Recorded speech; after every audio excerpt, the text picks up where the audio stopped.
And we're recording. Hello, Brian. Hello, Haley. How are you? I am well, thank you. How are you today? Good, thank you. And you are in Mexico. Where exactly kind of I are you? am in Merida, Mexico, which is the Yucatan Peninsula, and it is a lovely little central town that is in the middle of some really big Mayan pyramid sites. So that was my main reason for coming down here, to be in the Mayan consciousness, the Mayan energy, and to start learning about that and incorporating that into my life. I love that about you. You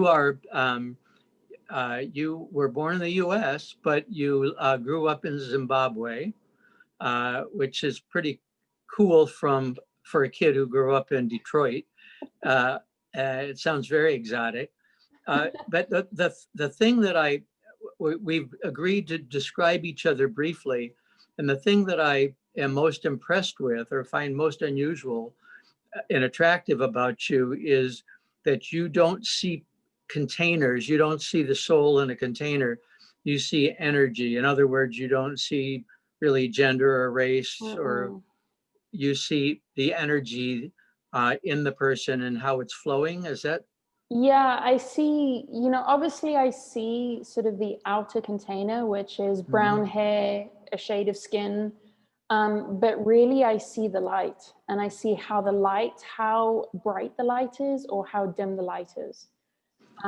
So it's very different, and it is hard to explain, because I think people have a tough time trying to comprehend that themselves. But it's, I very rarely, when people start going into, I'm a banker, or I'm straight, or I'm gay, I'm like, huh, what? But Because I but really just see this energetic soul, and I'm like, but you're so much more.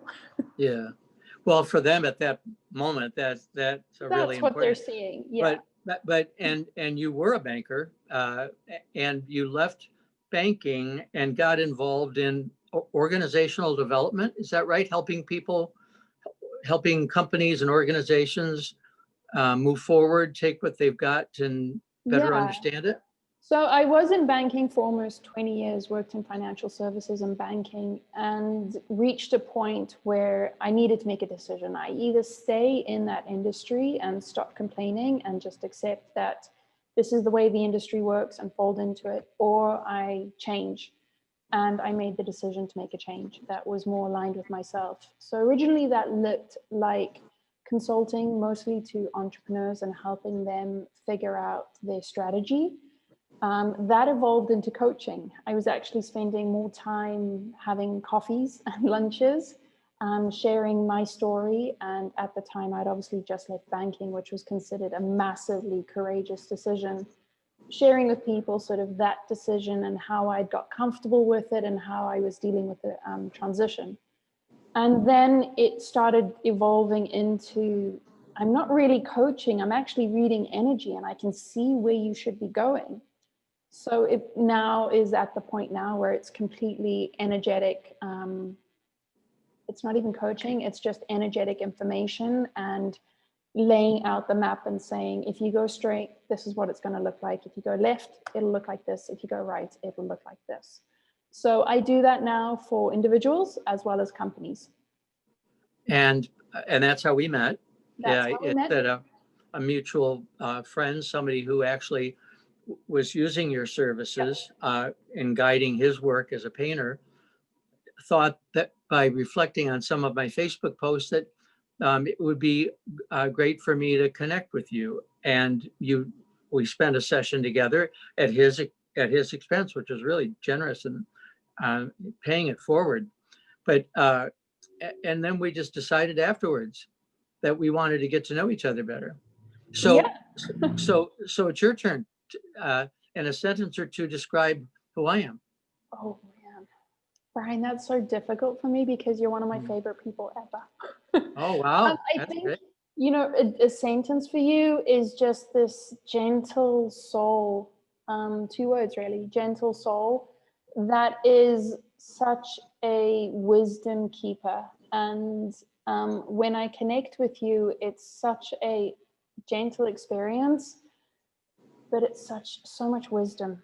And it's very ancient, pure wisdom that makes me just want to sit here and be quiet and listen to you.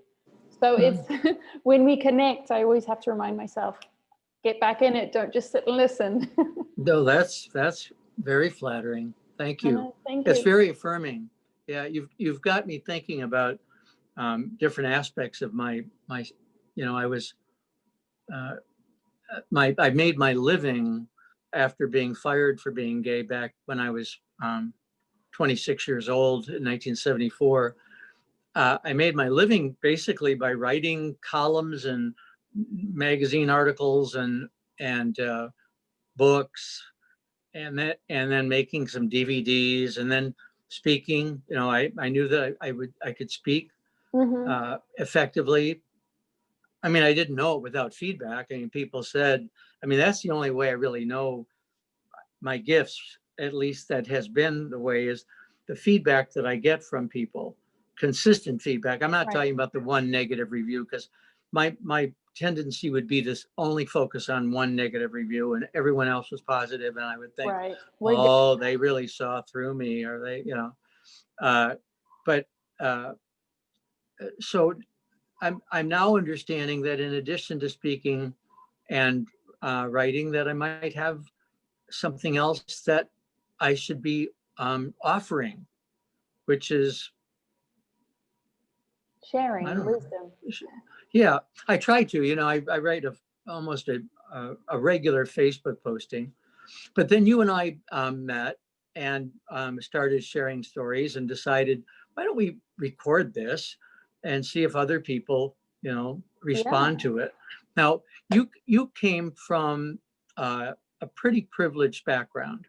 You, right? Talk a little bit So, about I that. mean, I grew up born in the US, but raised in Zimbabwe, which is where my parents and my grandparents are from. And so Zimbabwe is an African country. The whites in Zimbabwe are still very sort of colonial. And so I had a very colonial white privilege background. Went to private schools, did a lot of sports. My father played polo, I show jumped. Very privileged on the surface. Underneath that was a very tumultuous sort of growing up. There was a lot of anger, a lot of rage in my family. And then add into that, you have this kid that thinks it's okay to speak her mind from a very early age. And so it was very interesting. I've done a lot of work to look at it, to understand it, to understand my role in it, and to understand the different people that came in and out their role in it. So I'm at that point now where it's a complete level of understanding and accepting. So I'm very grateful for it. I wouldn't change a single day of it, but I'm also grateful to be where I am and to be looking forward now. Do you see yourself doing this in 10 years? Coaching and guiding and definitely working in the energy.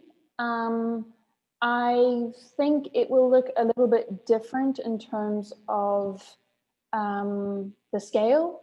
But I think regardless of the scale, regardless of the people, it'll still be me. Well, will you be happy without a movie?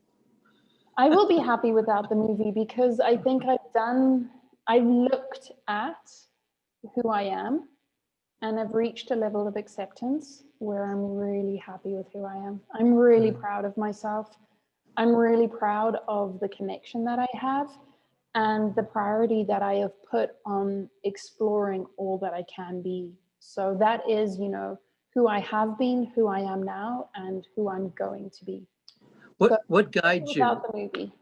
What guides you? I mean, do you believe in a higher power? Do you believe in life after death?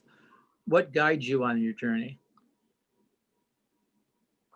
A lot. Okay, so I'm going to break those down into questions. Do I believe in life after death? Absolutely. I believe in incarnation, reincarnation, multiple lifetimes.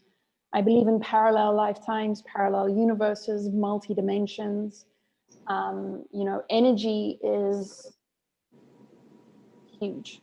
And we, in our human capacity, are understanding such a tiny portion of it.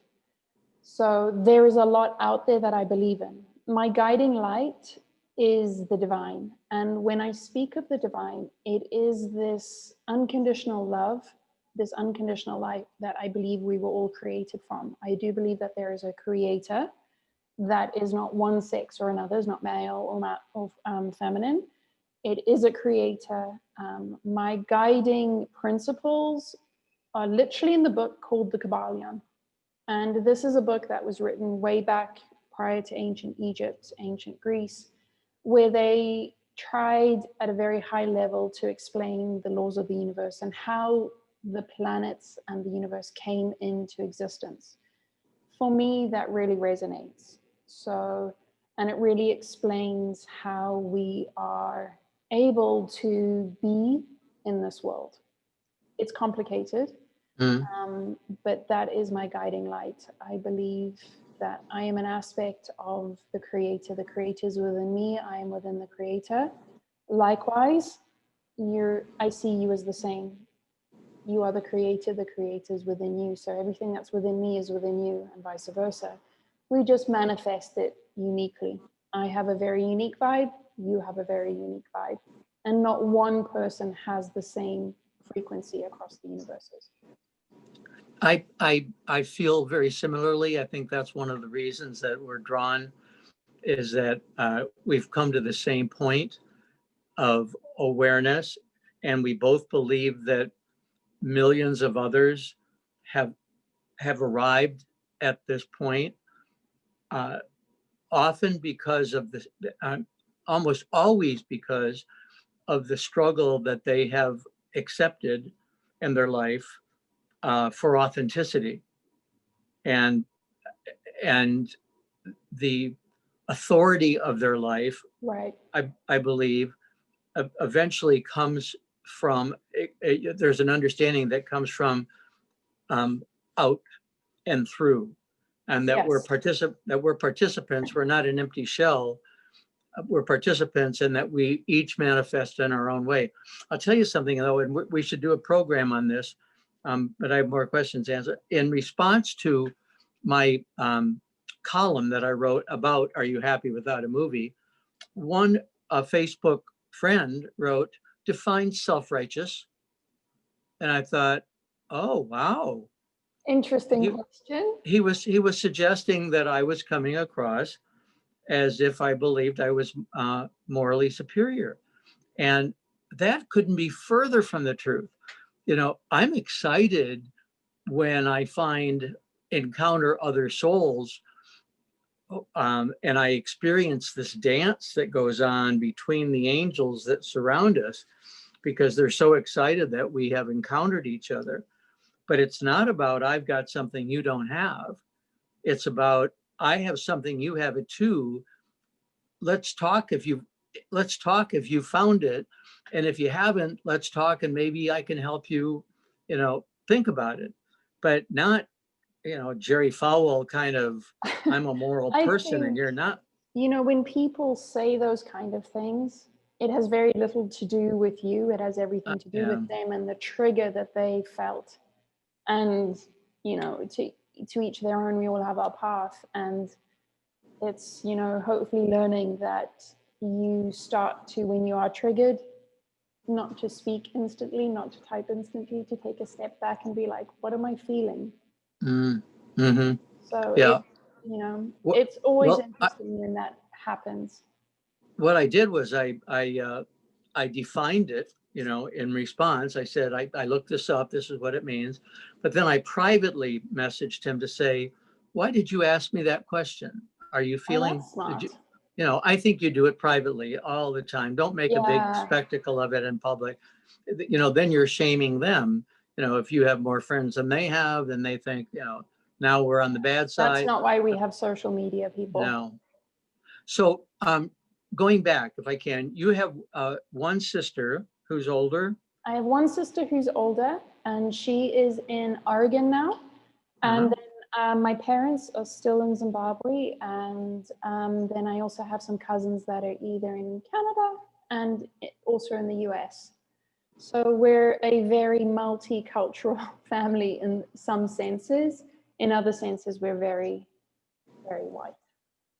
Well, I posted this morning about Thanksgiving coming up, and not to date this introduction, but how I come from a huge Irish family. My maternal grandmother was one of 8 Brannigans, and 8 children in Wow. Detroit. My father was the oldest of 7. My mother was one of 5. I'm one of 7. Ray, my partner, is one of 7 boys. So I have lots and lots of cousins, Yes, that's uh, huge. and I have great nieces and nephews, believe it or not. Uh, but my dad was a General Motors executive. He was in public relations, and it's one of the ingredients that I think that contributed to my being used by the universe in the way that I was, is that my family background helped create this persona that was acceptable among straight people at a time in which they were scared to death of what a homosexual might look, talk, or act like. This is back in Mhm. the 1970s, and uh, so I am very thankful. When you're growing up, you're not generally conscious of all the ingredients that contribute to who you are. But Right. as you age and you have the time to sit and think about it, you think, oh, I was really the right guy at the right time in the right place. People say, oh, I couldn't do what you did. You could Don't have if you had compare. been, and you've done what you were supposed to do, Yeah. or you are in the process of doing what you're supposed to do. So I don't know how much time we have, but Oh, but I think we should keep going though. This is really good. So you grew yeah, up in Detroit, yeah, and that is where you first came out and started creating ripples, yeah? yes. What I were the sort Go of ahead. biggest ripples that you created in Detroit or you contributed towards? Well, the hugest, the most humongous The was tsunami. that, yeah, when I graduated from Marquette University in 1970 with my degree in journalism, it was the first year of the draft for the war in Vietnam, and I filed as a conscientious objector. My father was humiliated. He was just so ashamed of me.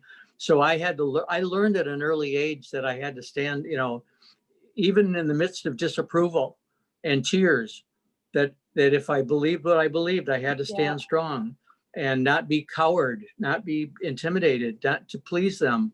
I wanted to have them be proud of me, but not at the expense of my conscience. And so I got hired by the Catholic newspaper of the Archdiocese of Detroit, where I was a reporter and columnist. This satisfied my selective service duty, and for 2 years. And then I continued on. I was a popular columnist, and I wandered into a gay bar not long after I left college, and I met an Episcopal priest, and if he was holy, this couldn't be a sin, right? So we set up a little house together, but it didn't work. It wasn't working, even with my parents' acceptance of him, without necessarily saying the word gay at the time. I I was lost, and I reached a point where I didn't want to live anymore. I drank a bottle of turpentine and took all the pills in the medicine cabinet. My folks had already lost 2 children, so I panicked, changed my mind, drove myself to the hospital, had my stomach pumped, and it was like this born again experience that I swore I was never going to live my life again based on images or expectations of me. You drove yourself to the hospital Hmm. while you were literally poisoned, toxic, dying. Yes. Yeah. Well. First of all, the hospital was only a couple blocks away. Still, though, I mean, like, how does somebody do that? Oh well, I say that I thought that I was never going to live my life, but growing up again in the PR family and also being well known as a columnist, at least in the Catholic Church in Detroit, I didn't want anyone to see me in this condition. So, I quickly got cleaned up and got, I wasn't dressed, I don't think. I was in my robe, but got dressed and drove myself. And I was really embarrassed. Uh, but after it happened, it changed my life. And I started the Detroit chapter of Dignity, which is a gay Catholic group. Ray and I met through Dignity in Boston. I left my partner, and then a reporter from the Detroit News called, and she said, "I'm doing a story on homosexuality and religion. Would you consent to be interviewed?" And I said, yes. And I was recently asked, Hayley, by somebody doing a blog on sexuality and religion. He said, "Why did you say yes to the interview request? Because you could have said no and avoided all the publicity." I said, "Yeah, but if I had said no, then I would have been depriving everyone of awareness of what Your story. of this and of how to find a place where you can be celebrated as gay and Catholic." You know, we had found this place. We were celebrating Mass in my apartment, and a priest would come every Sunday.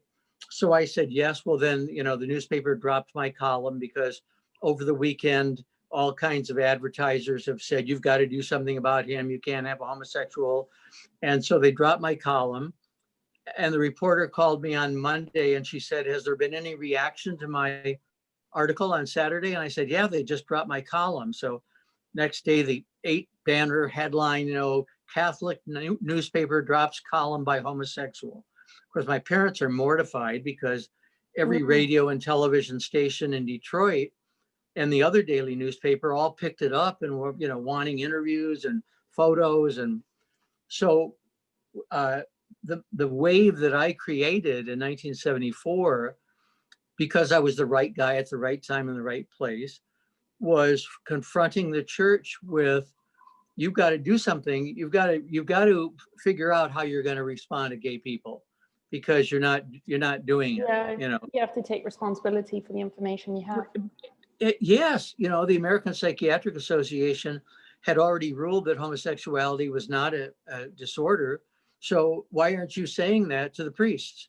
You know, why aren't you even talking about it? At the newspaper, we didn't run any articles about homosexuality. Even though they would come over the wire Right. service, we wouldn't run them because better not seen, you know, don't talk seen. about it, because Yeah. people will become homosexual if you talk about it. And nobody wants to talk about it.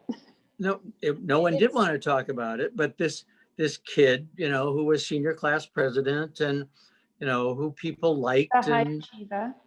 high achiever, funny, nice, whatever, he was the messenger. And, you know, I tell people the messenger is the message. You know, you look at the messenger, and if their life is not reflecting the message that they're giving you, forget about it. So look to see, who are they? And here I was, a happy gay person. People thought, you know, they used to say at the time, the only happy homosexual is a dead one. That was really what they said in the 1970s. Show me a happy homosexual and I'll show you a dead corpse. Seriously, or a gay corpse. So I was a happy gay person, and I was happy. Yeah. So what do you do with me? What do you do with me? So one quick story, and I know but no, I think that this is, I know we wanted to do an intro, but I think that as we have experienced when you and I get together, we just go off, and I think this is awesome, because you can finish your question, then I have 2 questions. Okay. So, well, this isn't a question, it's a story. It's a story. So in response to them dropping my column, I went on a hunger fast. I knew about it. It was Dick Gregory, who was an American Black comedian, but also social activist. He had this hunger strike that he told you how to do it. You know, for instance, you started off with juice, and then every day you had an enema and an Epsom salts bath to get the poisons out of your system when you were drinking this water. And you have to give people something they can do to stop the fast. You know, there has to be an end point, or you will die. Right. But you have to be willing to die. Well, at any rate, I went on a hunger fast to protest the sins of the church, asking them to educate the clergy. And the Catholic Press Association was meeting in Chicago, and I got a phone call at home saying, "Look, we're not inviting you. and your editor will be there. But you need to know that we're going to be talking about homosexuality because of you. So, of course, I went. I had somebody drive me to Chicago, and I walked in and I sat down at this among all these editors, and my editor was in the room, but I hadn't been going to work because I was, fasting. And when it was time, I stood and I said, all that I'm asking you to do is tell the truth about homosexuality. And the editor of the US Catholic, which was a national magazine, said, Brian, you write the story and we'll run it. Wow. So, well, of course, my editor was very upset that they would give me this platform. But I went back and I wrote an article called The Sad Dilemma of the Gay Catholic.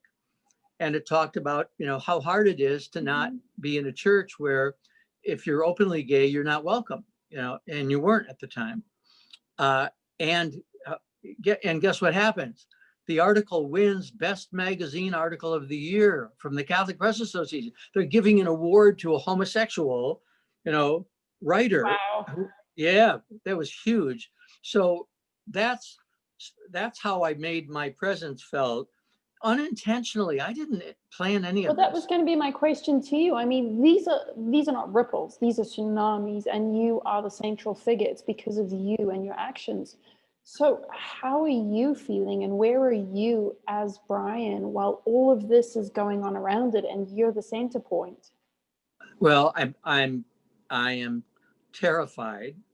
Lots of death threats. I'm terrified that I don't know what I'm doing. I'm a pilot of a plane and I didn't really plan to get in the plane. My folks are hurting and telling me to stop. And I'm defying my family, which was really hard. I didn't hear from other members of my family, cousins, aunts, uncles, except for one cousin who said, I went on this program called the Lou Gordon Show, and way off in Bedford, Massachusetts, my cousins are entertaining their parents and said, oh, you have to watch this show. We love it. It's our favorite program. So they all sit down to watch it, and who shows up but me? Oh my God, Brian's gay. Oh man. That was my coming out to a lot of my family. But how was I feeling? What kept me going was that I kept hearing from people in need. Please keep doing what you're doing. It's helping me. You're saving my life. I came out because of you. So how do you not respond to that? How do you say no to it? Especially when, you grow up wanting to be God's best friend. For in the church vernacular, that was a saint. Yeah. Wanting to be a saint, but I didn't really know what it meant. I thought it was a perfect person.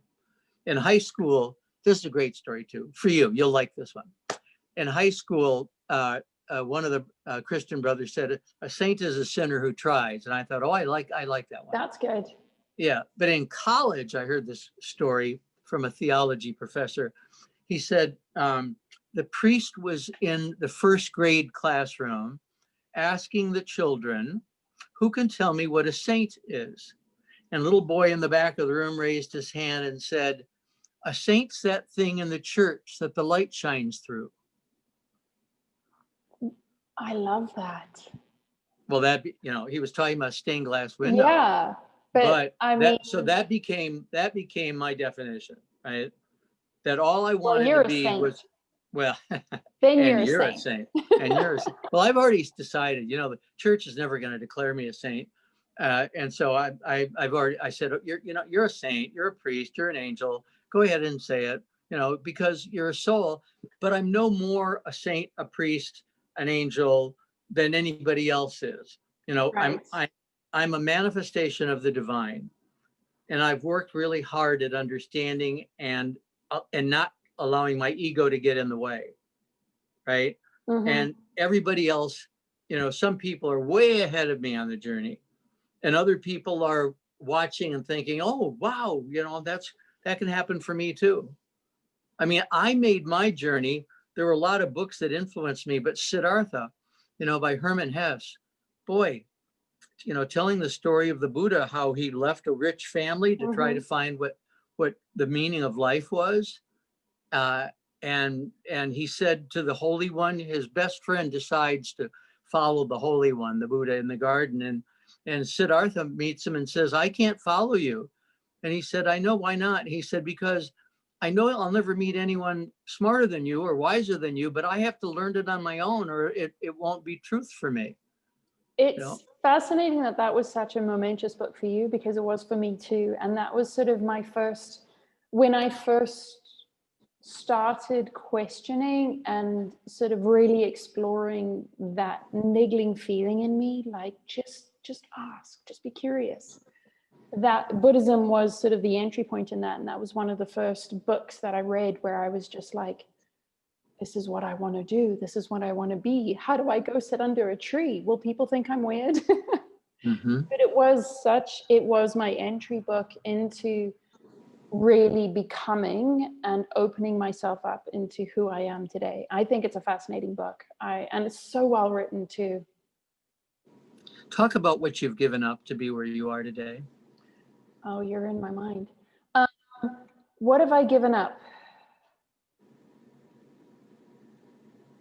I've given up a lot, and I use those words very clearly and very consciously. I have given up family. I've given up friends. I've given up money. I've given up a husband. I've given up an awesome apartment in New York City. I have given up food. I have given up water. All of that I have given up. I have received me. And I think, I was just going to ask you, do you have any regrets? And I ask myself that now, given all that I've given up, and I very specifically choose the words given up, because it was a conscious choice and there was pain involved for both sides. Do I regret any of it? No. I don't either. I wish that I had been able to protect my family, who had a right to privacy, right? And had a right to determine their own lives. And my public telling of my story, my public affirmation of my light, impacted them. But that said, if they could talk and be heard, they would say, but Brian, you changed our life in very positive ways. We grew because of you. And we grew in ways that we never would have faced these challenges before. Ray's parents disowned him when he came out. He came out when he was visiting home from the seminary. And basically they kicked him out. Has he ever reestablished that relationship? Yeah, after a couple of years they did. And his folks were very fond of me. But his mom, and Ray has a younger brother who's gay, and I have a younger brother who's gay. But Ray's mom said to him before she died, you were God's gift to me. Oh, what have you given up? Well, what I gave up, what I thought I gave up at the time, I thought I gave up a career, right? Hayley, I still have dreams. I mean, seriously, I'm 72, and I have dreams where I don't know what I'm going to do for a living. It's like people are saying, well, how are you going to make a living? You haven't made a living. Are you going to be a doctor? What are you going to do? And I panic. I think, oh my God, what am I going to do for a living? Well, I've already done it. I mean, I was able to. You've done some of it. Yeah, right. Well, whatever, I'm open, but just to provide some context here, Ray and I'm sorry, I'm thinking about Ray, that Brian and I have this conversation where I, obviously in my abilities, I see some of the things that Ray is opening to, and Brian, so sorry. That's all right. Listen, if if I can call you clairvoyant, you can call me, right. But I see some of the things that you are opening up into, Brian, and I get so excited. And I know it's difficult for you to kind of see that, but my goodness, your Well, story is not over. I'll tell you what I have been trying to study for. I thought that and you knew this when I first talked with you, I thought that my next incarnation would be a spiritual doula, that I would be with people who are dying and help them get through the fear of the transition. So I've been reading a lot and watching a lot of videos on death and dying and on the aging process. And I'm glad for all the information. I don't know that that's often they're looking for somebody with credentials. Well, are you a priest? Are you a rabbi? Are you ordained as a minister? I got one of those laminated cards that you can get over the internet, allows you to marry people. I want to. Yeah. $75, I think it cost. Yeah. Yeah, a lot cheaper than going to seminary. But I don't know if that's going to be what I try to do. I tried volunteering at the hospital, but because I was a snowbird, meaning I spent time north and south, and seasonally they said no, you can't volunteer. So I'm not quite sure. But then you and I happened, and I'm getting a lot of energy from this, so Yeah. I feel great about it. Are you going to be happy without the movie? You know what? It's of course, where did the line come from? Except I had to ask myself that. I mean, all of us would love to have a movie made about our lives because, one, we've seen movies about other people's lives and have been deeply moved by it and inspired by it, and there's an affirmation that comes from it, but it's the ego, it's the ego saying, I need this affirmation. No, but it's spiritual. No, it's spiritual ego is Right. what's going on. You can, just because you're spiritual doesn't mean you don't have an ego. I mean, they can get, that's what this guy was asking me. Do you think you're better than the rest of us? And again, don't. But I'm very content, especially when in the presence of another spiritual traveler, that I could die today very happy, that I've made a difference. I'm kind of almost, Hayley, I almost want to die because then I'm done and I made the difference and I'm done, and I don't have to face any more tests. Right.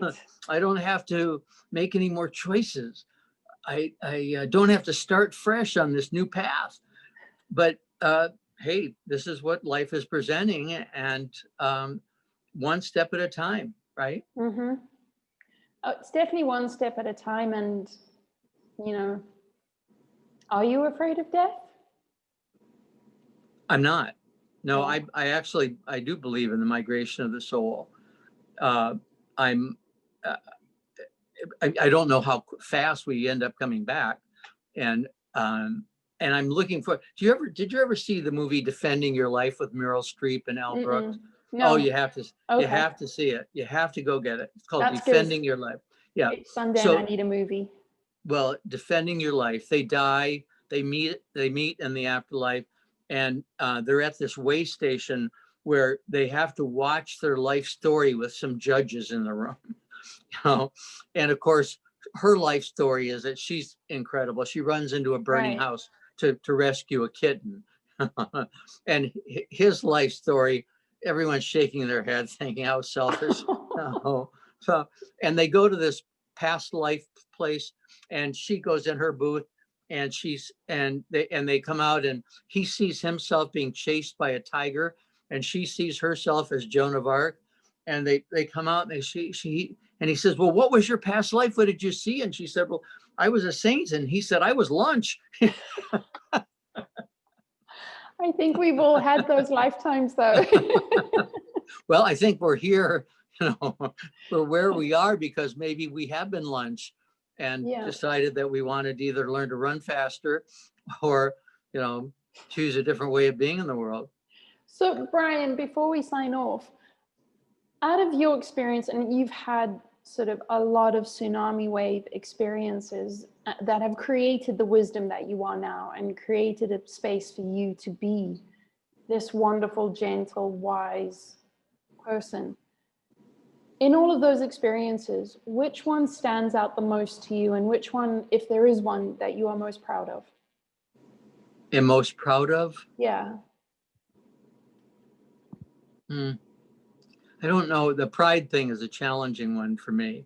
I think I'm grateful, if I can say grateful. Yep. I'm really grateful that I wrote a book that touched a lot of lives. I'm really grateful for that. I've written a lot of books, but one in particular, a lot of people will tell me years later saved their life, and so I'm grateful that I was a part of it. I'm grateful that I got a great sex education. I was invited to be part of this summer training, and my book Sex Camp talks all about it, because growing up Catholic, this is another subject. I know Yeah, we can talk a whole lot about sex, and we have a lot of videos to make. Yeah, we do. Yeah, we do. What are you most proud of? I think I am most proud of my most proud moment, actually, and this is maybe because it's so recent, was the month of October, because that is the month that I truly opened up and started to believe in myself. So the month of October was the month that I went without water and food, not because I wanted to. I never went into this whole let me fast. It was because of circumstances that were specifically set up, by the universe, by myself, so that I could find a place where I believed in myself. And, it was a place where I was like, hit every level of fear, and I still believed in myself. I still sat there going like, all right, I'm scared. This is scary, but I know something good is coming out, and I held on to that. So that right now is my proudest moment. You 31 days without water? No, it was my month of running out of water. So obviously in Mexico, you're not supposed to drink the tap water. So all of our water comes in these big gallons, 20 liters. And I ran out of that water. Okay.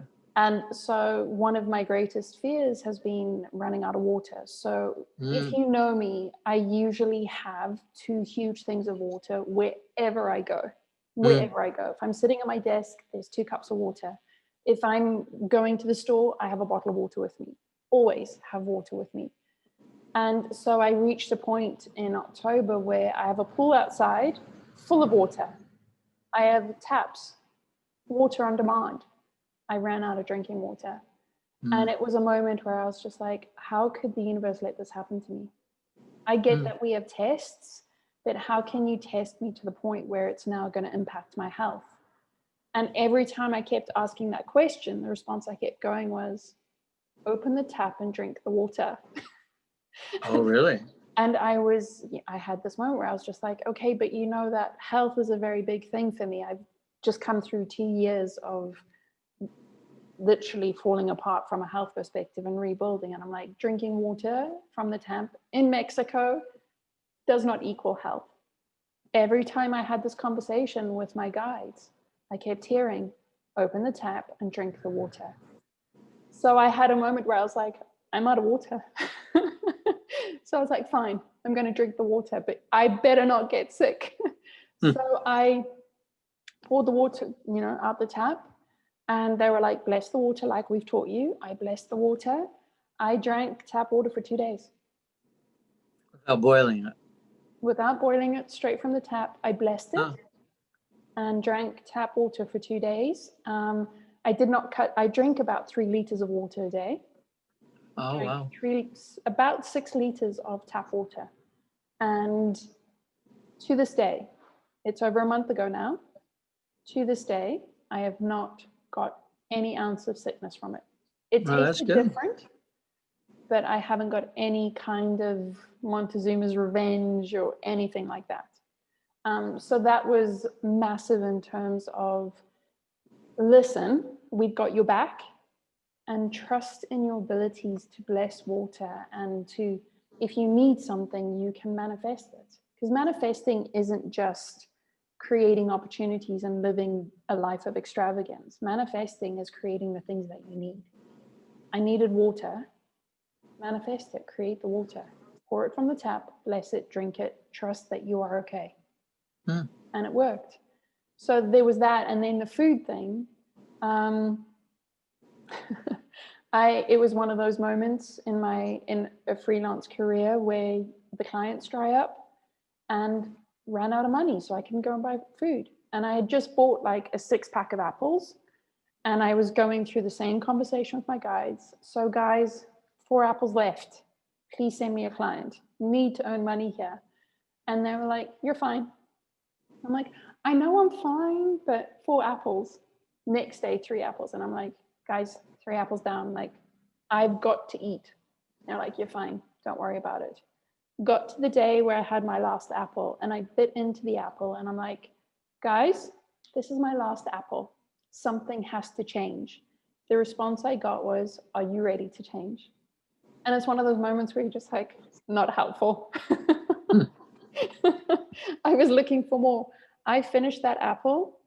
An hour later, I got 3 clients that all paid me that same day. I went to the store that night and completely refilled my fridge. Wow.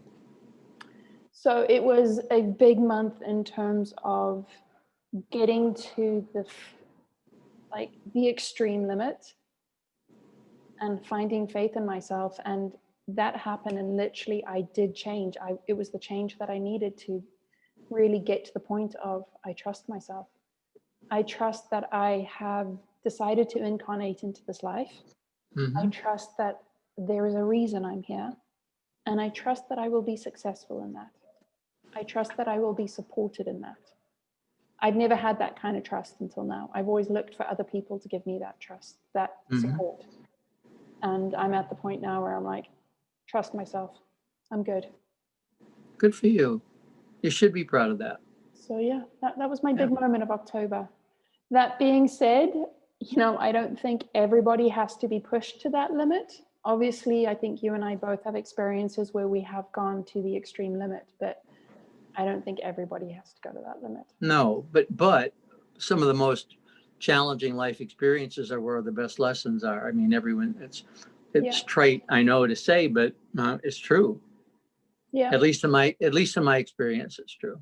Yeah. And then I think there's another, there's definitely going to be more proud moments, which I know that you're going to help me with. And that is, you were speaking about sort of one of your things that you wish you could have done better was protecting your family, as you sort of really embraced being a public profile. That's something that I know you're going to help me be and get through. Good. More talk. More talk. Yeah. So I think we're done for today. I think we did good. It was a little bit longer than I thought, but I think it's really good. But I love the fact that this is sort of, it comes from whatever happens. Whatever happens, and I think it's really good. So I hope everybody enjoys it. Let us know what you think, and if you have any questions, feel free to comment. Bye. Bye.